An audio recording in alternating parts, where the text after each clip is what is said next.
Good evening, good evening. We're here on the East Coast. It's a little bit after 8 o'clock. It's Saturday night. The 2018 World Championships Budapest, Hungary is underway. So day one action, I will recap day one's action. I'm also going to recap day two and day three. So the three men's freestyle days. So 4 weights today, 4 weights tomorrow, and then two on Monday. So Saturday, Sunday, and then Monday. So a little bit of good news for me, and obviously a little bit of bad news for me this week. So the good news is my passport is en route, and I'll have that on Monday. The bad news is my flight was Friday. I was en route to Budapest, and there was a snag in my passport, and it actually held me back. I was about maybe 45 minutes late on the way things were working out. They didn't align things properly, so passport agency closed at 3. All my paperwork and everything was done at 3:45. Agency's closed. Done deal. They'll start for me first thing at 8 o'clock Monday morning, 9 o'clock Monday morning, and I'll be on my way to nowhere. So that's how the weekend started, and that's why I'm home, giving you a recap of the 2018 Day 1 activity. So obviously you know who I'm supporting, you know what this is all about.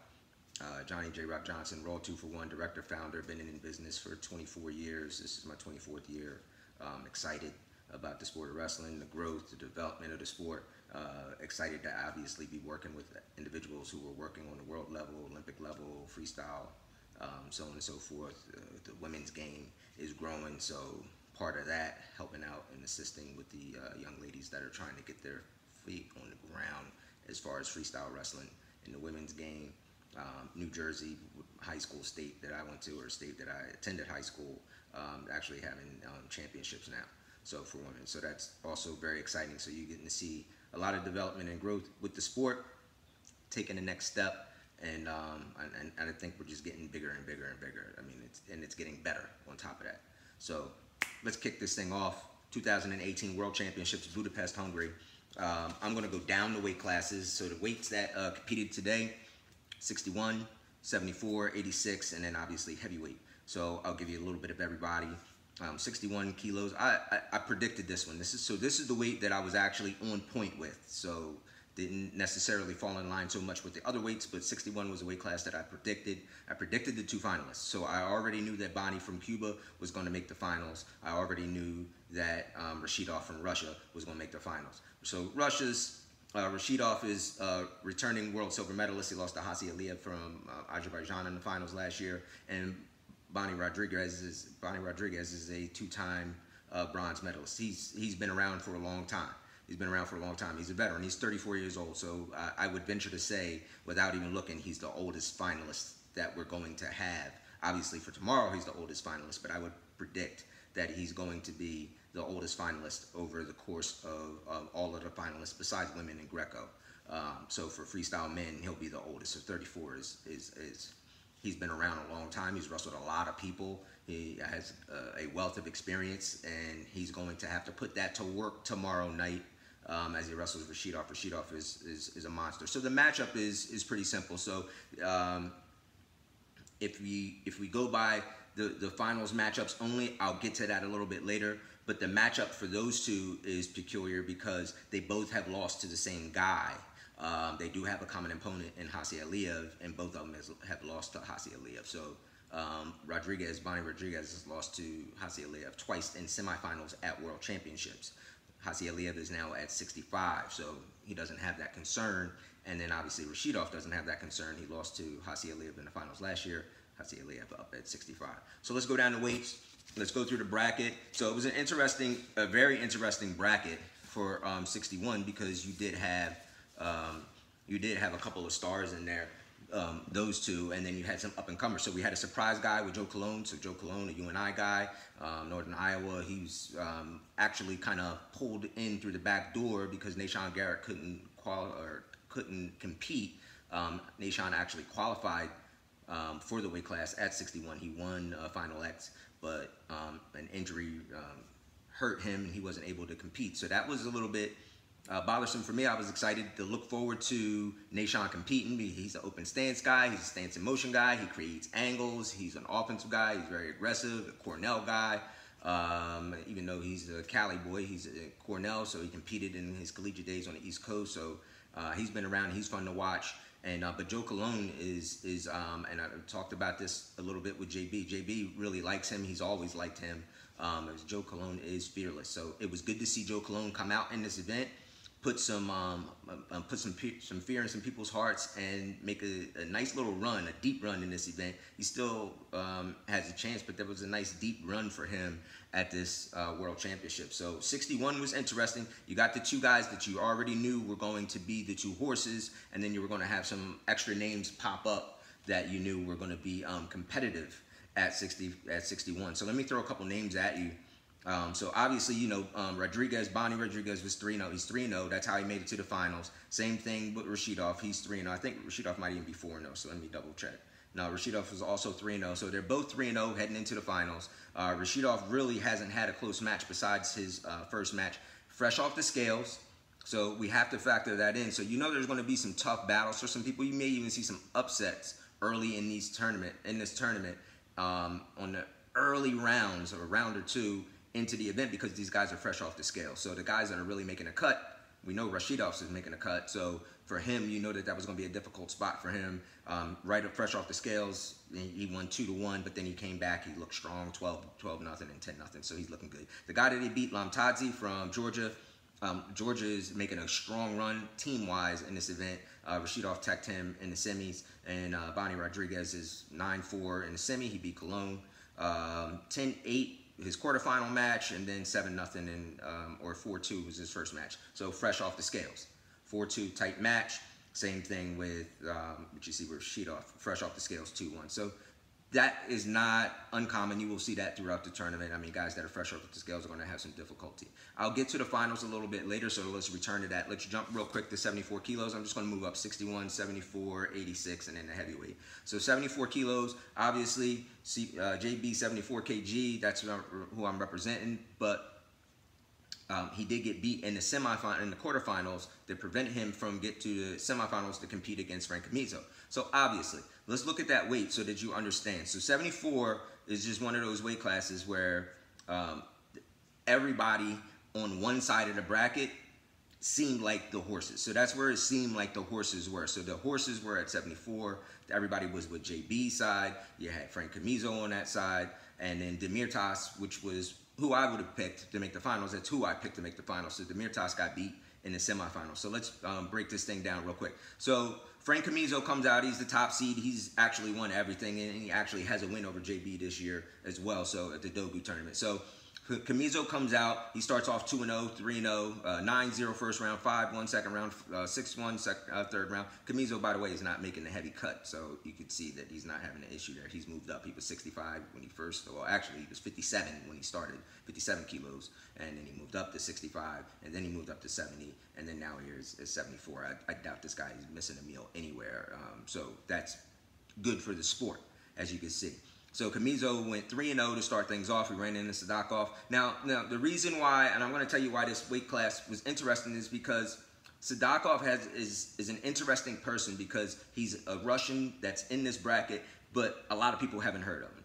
I've been following him for a couple of years. I'm very familiar with him. If you go into my Instagram timeline, you will see that I have been hyping this boy up for a long period of time. I'm very impressed with him.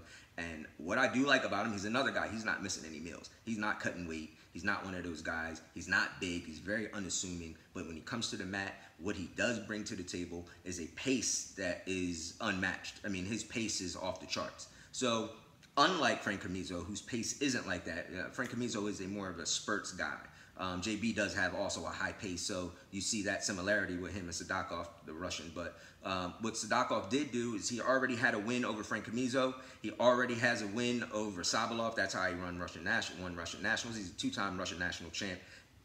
He's a beast. So a lot of people didn't have an understanding of him and weren't aware of him, he came right out, was very successful. So he's made it to the final. So that's the final. He came out of that tough top bracket where you had JB up top, so you have a multiple-time world champ, another multiple-time world champ with Frank Camizo, and then you got Sadakov, who just he just knocked off pretty much everybody in order to make the finals from the top bracket. What I do like about that, he has 2 one-point wins, right, over 2 multiple-time world champs back-to-back. So the benefit of this is that we no longer have a single-day tournament. So JB, Taha Abul, Kyle Snyder, all these guys have been successful in a single-day event where you wrestle 5 matches in one day. So you don't really have that break that's going to help you recover. It's going to help you game plan a little bit for your finals match, so on and so forth. But now, with the way that the new rules are set up, so now you wrestle all the way out through the semifinals, you complete the semifinals, and then you rest overnight and come back for finals. Kind of like NCAA's Division I is the same way. So they wrestle NCAA semis on Friday night,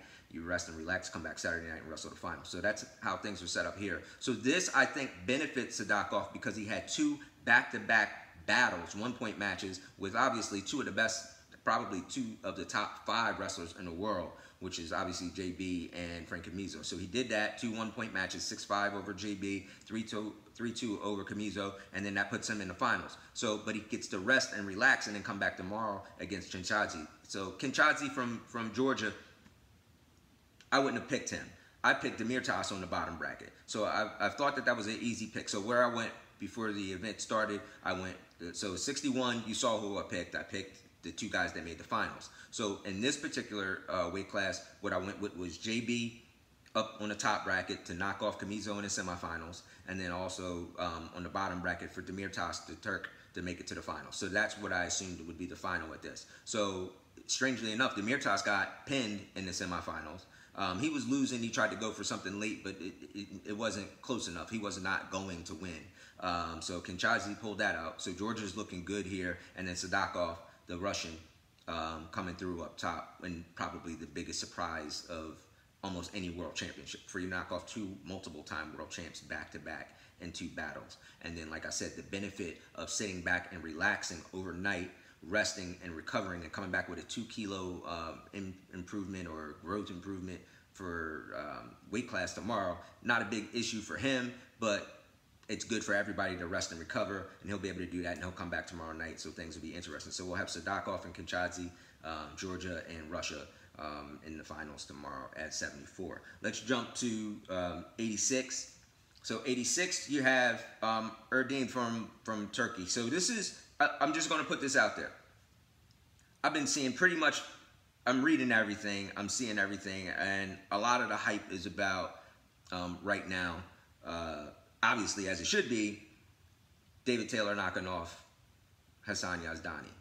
So, no other real discussion there. You beat him, you're on your way, everything should be clear and free from there.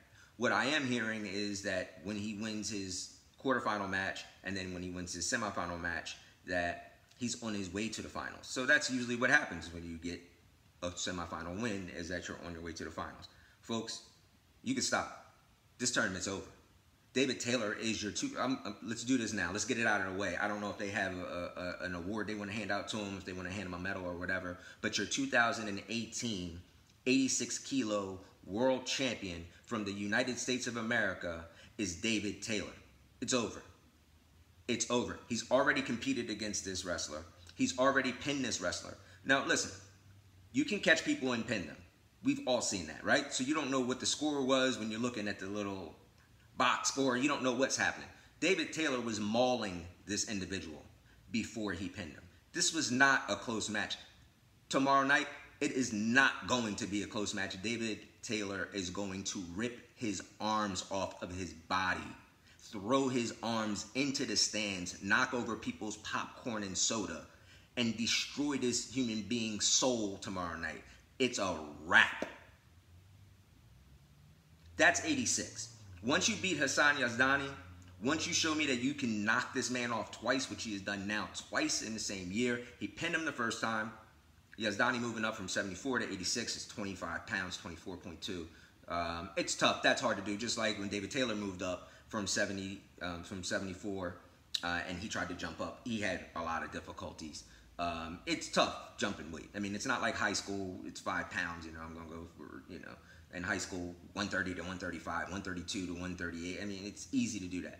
The international scene jumping weight is not fun, and the fact that you have to put on that level of muscle in a short period of time is difficult, and obviously adjust to the competition.